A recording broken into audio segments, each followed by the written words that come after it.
Hey guys, what's up and welcome back to Toe Tags Metal Reviews, and today we're going to give you guys our top 5 metal releases of 2022.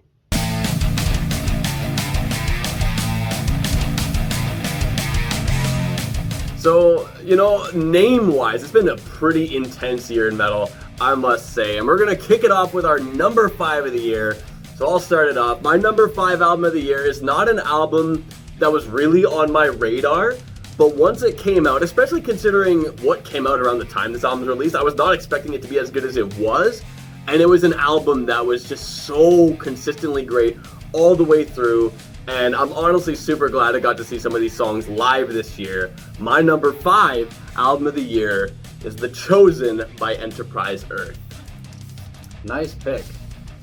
My number 5, it's a bit of a dark horse as far as my taste goes, but I just really can't deny the creativity and well-roundedness of this album. It's got great vocals. I'm kicking myself a little bit because we did review it. It did not get a toe tag, but when I did my re-listens at the end of the year, I was like, it grew on me a lot more. So my number 5 album is Seeing the Elephant by The Offering. Ooh, wow, okay, interesting. I can see it. Super good album. Yeah, that is a good one. So, let's talk about album covers. Now, we've seen some cool ones, but we've seen some pretty bad ones. So let's talk about our worst album covers. For you, what's your worst album cover of the year? So we do this every year. I narrowed it down to 3, but the worst one, I think, is Drowning Pool, Strike a Nerve. We talked about this. We covered it in our first impressions video. It looks like something that a high school student made when they were rushing to get an assignment done. Like, just whipped it together, no care in the world, no real skill or talent involved. It just is garbage. That's fair. It's pretty bad. I remember even, we talked about that when we did our video covering it. I hate it, yeah. So, my worst album art of the year, that one's pretty bad, but I don't think it's as bad as my pick, to be honest. And that pick is The Classic Symptoms of a Broken Spirit by Architects. This is black text on a white background. That's it.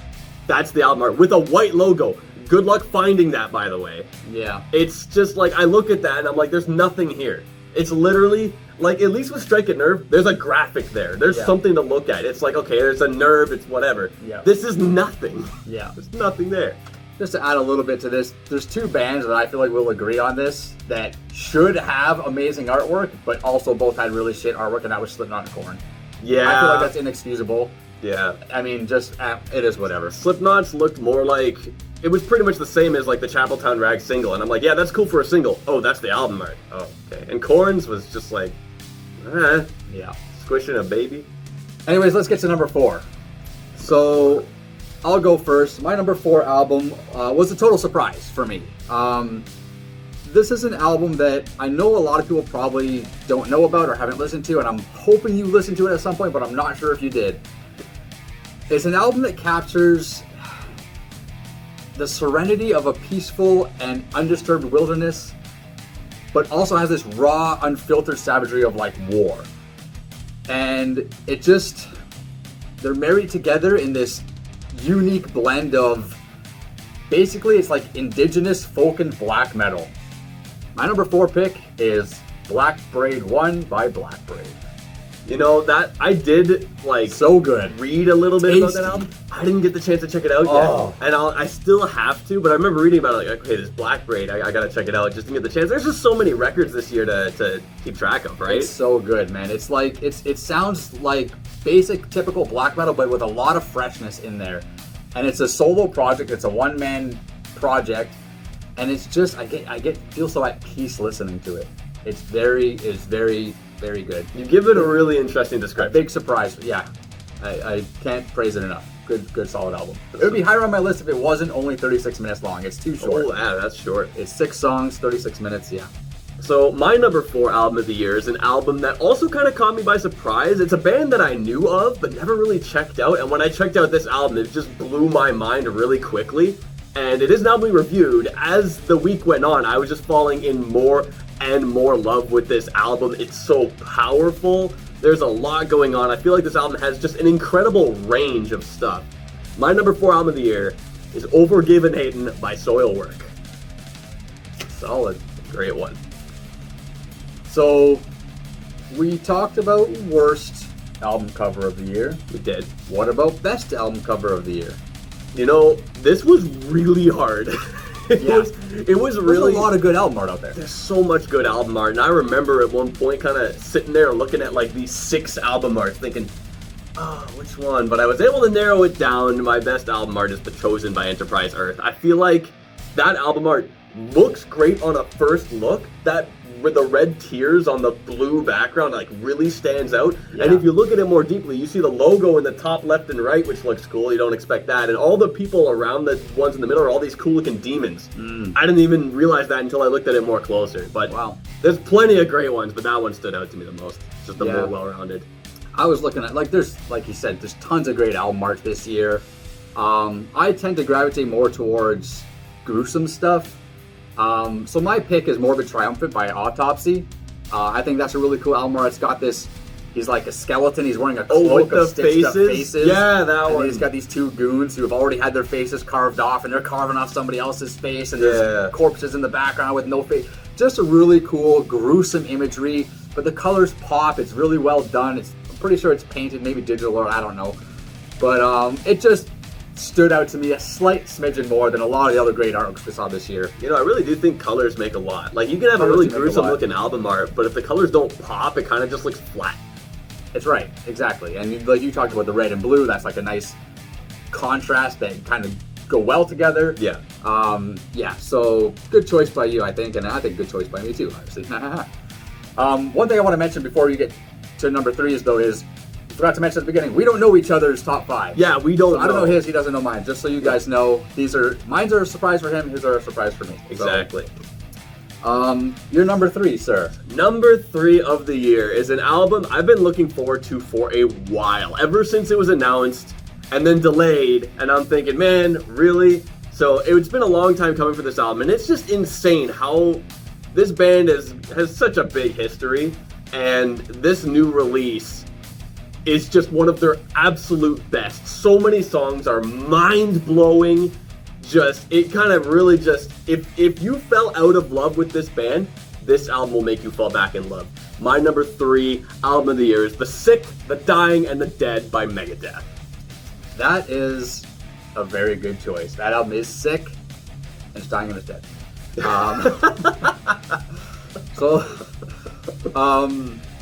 My number 3, and again, I kick myself, man, because we review these albums, we put them through the ringer for an entire week, and then I'll go back and listen. This has happened over the course of us doing this channel. I'll go back and listen to an album months later, and I'll go, how did I score it like that?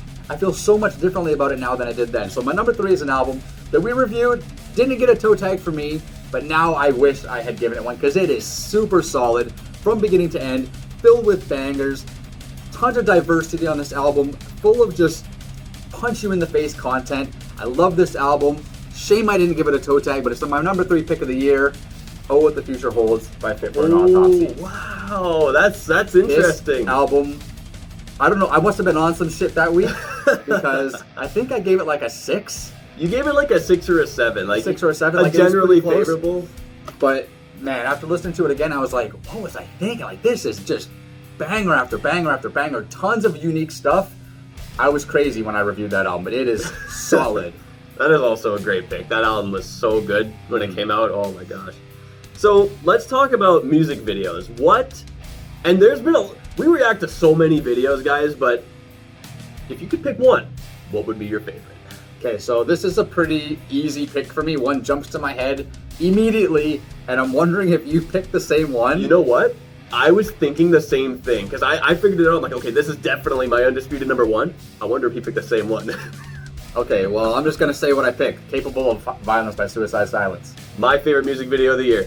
Capable of Violence by Suicide Silence. Dude, it's such a good video, and I think if you watch our reaction, you'll see how much we enjoyed it. It's gory, it's gruesome, it's hilarious. It does everything. It's just the band basically killing a bunch of people, then using their limbs to kill more people. Yeah. And but it's like done in a comedic sort of way. Yeah, it's like funny, brutal, like he's playing his guitar with someone's hands and all that kind of stuff. And it's a good song too. It's awesome. Like, so super well rounded. Yeah, best music video of the year, easily. Obviously, we both picked this. So what's next? Number 2s? Number 2. My number 2 album of the year is amazing. Okay? Impeccable songwriting. Honestly, this album was my number 1 pick of the year for most of the year until my number 1 bumped it out. The only reason this is not number 1 probably is because my number 1 album is longer. It has more content than this one. So that's how close this was. But this album is just, it's supreme. My number 2 album is Damnum by Allegiant. Well, you know, I kind of have a similar situation to your number 2, where it's like this was my number 1 for a good chunk of the year, and then my actual number 1 kind of came along, kind of kicked it down a little bit, but there's just so much content in this album, and you put it on, and there's so many songs that have something in it that make you go, oh my god, what the hell was that? That was super cool. My number 2 of the year is also Damnum by Allegiant. Full agree. Full agree. Incredible album. So, I guess we can talk about right now, what is your song of the year? And this is a really hard one, because there's so many bangers that come out. It's so tough. You know what? I think, if I'm going to assume what most people would say, most people would probably pick a Lorna Shore song. I mean, Lorna Shore is massive this year. But me, there's one song that stood out to me from the beginning. As soon as I heard it, I went, wow, this is an amazing song. And when I think about Song of the Year, it jumps to the front of my head. Now, I could probably think of a million songs. But my pick is Saxons and Vikings off the Great Heathen Army with Amon Amarth partnering with Saxon. What a fucking epic, epic song. We talked about this when we did our review. It's not just a feature, it's a true collaboration and an awesome, super awesome song. Love it to death. That's a sick song. So my best song of the year, it was a little bit hard to choose. Actually, that's a lie. It was extremely hard to choose because I got to a point, I'm bouncing around, like I got these few songs, like, oh, which one's the best, which one's the best? But I also kind of considered like, okay, this song that I picked is a song that as soon as I heard it, blew my mind. I was not expecting it to be as crazy as it was, and I would listen to it a lot before the album that it's from even came out. Like, this song was just like, oh, this is the craziest thing ever. My song of the year is Telescope by Tala. Fucking wild song. Holy shit. Off the chain. Nice.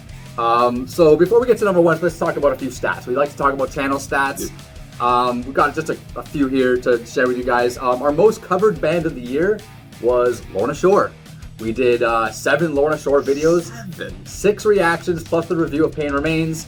That's so much. They throw out so many videos. It's just, you know, it makes sense. Like, okay, we covered Lorna Shore a lot because they had so many videos. They're super popular. It makes sense, but it's just crazy to consider 7. Like, a lot of bands that I kind of consider that we cover a lot are bands that get around like 4 or 5, but 7, that's quite a bit. Yeah, usually it's like 2 singles plus a review. Like 3 to 4 is like an average for a band that's putting out an album, but 7 is a lot. So yeah, we covered Lorna Shore a lot on this channel. Yeah, considering that like it's 3 of those were one song in 3 parts, right? That's true too. Yep. Anyway, another cool statistic is the amount of bands covered this year. Now, for reference, last year we covered 94 bands, and that's quite a bit, right? Yeah. This year, we covered a total of 136. That is a huge step up just from the diversity last year. So if you guys want to complain about not covering so-and-so band, there's your stat. We're covering a lot of ground here. Exactly. So another stat, just basically the average of our scores through the year. We review albums throughout the year. So just want to show you guys our overall averages of what we thought this year. So TV Fish had a slightly higher overall average than I did with a 6.3 overall average score. Mine was a 5.9. Both very close, but that's it. That's the stat. They both round out to about 6 anyway. Pretty much, yeah. So generally good score, I guess, for the year.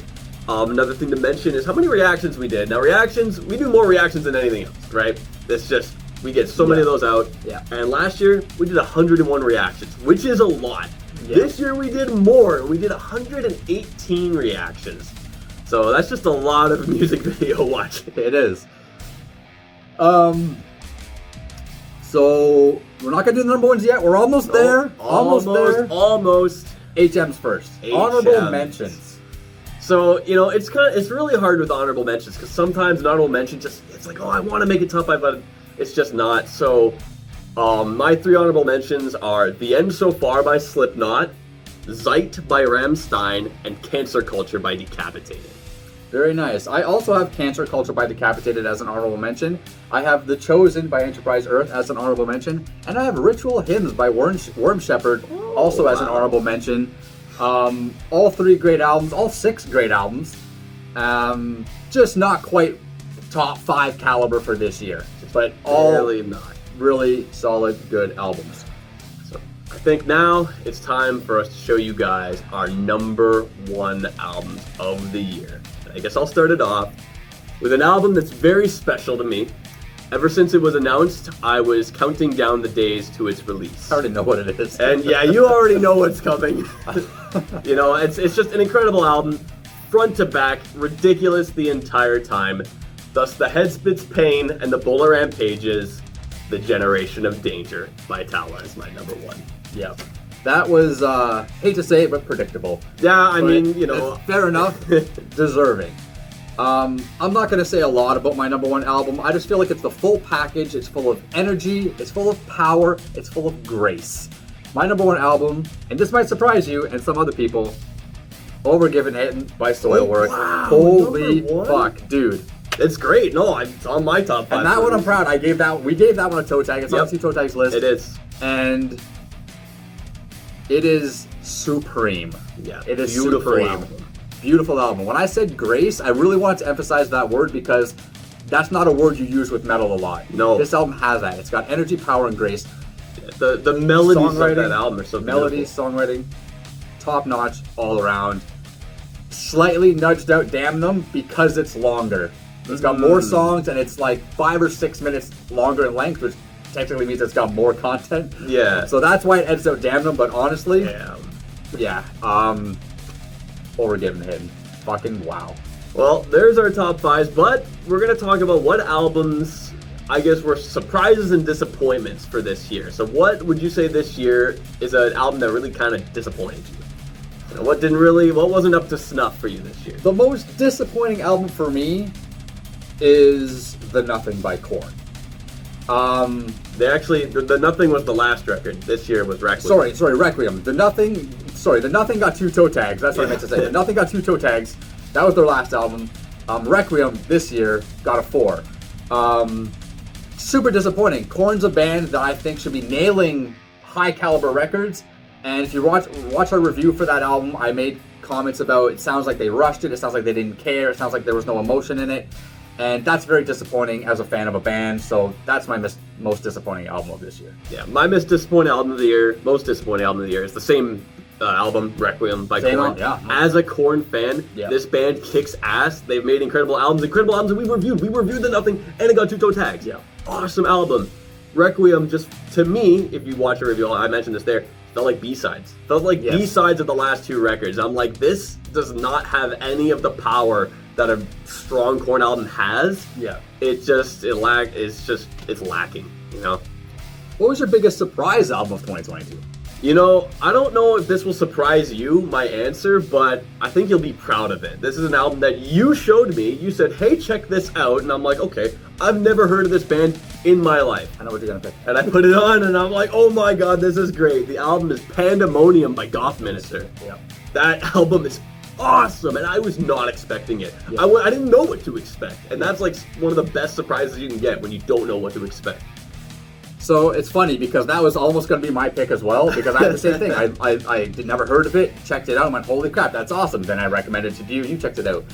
And I'm pretty sure my pick came out on the same day as that, and I'm pretty sure I recommended both these to you, and you only checked out Goth Minister. Oh, geez. Black Braid 1 is my surprise pick for that, honestly. I'm pretty sure they came out on the same day. So it's one of those things where like a bunch of albums come out every Friday, right? We check out as much as we can, but there's always ones that you miss. Yeah. And then throughout the year, you hear people talking about it. You see posts, you see tweets, you see all kinds of things. And then the more you see a band gaining kind of traction, that's when you start to go, oh, really, I should check them out. I haven't heard anybody mention Black Braid. Actually, I saw it on one guy's post. The guy did a post of like top albums of the year, and I saw Black Braid was on there. So I think that's part of the reason why it went under so many people's radar. But it's such, I feel like a hidden gem that when I listened to it, and I was like, holy crap, nobody's talking about this? this is solid shit. This is really, really solid, unique shit. Black Grade 1. I really gotta check it out. Like, I was meaning to, because I know you talked about it, and I figured I'm like, oh, it's this Black Grade album. Yeah. I just didn't get the chance to, because there's so many records, right? You can only listen to so much. So what's next? Last but not least, the most anticipated album of 2023. You know, there's some really big names up in the running for next year, like that's coming out, and I cheated a little bit, and I put 2 albums, if that's okay. That's fine. 2, because I'm based on what we've heard this year from the singles released, I'm super hyped for both these albums. Those albums are Foregone by In Flames and Dance Devil Dance by Avatar. Both those albums are going to be sick, I can tell, just from the singles. I'm looking forward to both of those. I'm also looking for, I'm going to mention 2 just because you did, the new Suicide Silence album. Oh yeah, that was going to be good. But my most anticipated album, and this might be a little bit controversial, 72 Seasons. Metallica. Fair enough. I want to see what the big boys are going to do. It's Lux Eterna was a solid song, which was solid. Like gets better the more I hear it. Every time like I'm listening to whatever metal radio and that song comes on, I'm like, damn, this song is really good. Yeah. Like it's super solid. And like, why wouldn't you be looking forward to a Metallica release? The thing is, you never know what they're going to do. You never know where they're going to go. That's true. And that, to me, is intriguing. Just the mystery of it is very intriguing. I think Lux Eterna was a good song. What else do they have in store for us? Yeah, who knows? We can only find out in 2023. Anyway, guys, that's all we got for you today. Remember to like this video if you liked it. Tell us, what are your top 5s? Do you agree with ours? What do you have on the table for you? What are you looking forward to in 2023? And remember to subscribe if you guys are new to the channel. I'm TV Fish. I'm By Self. And have a happy new year.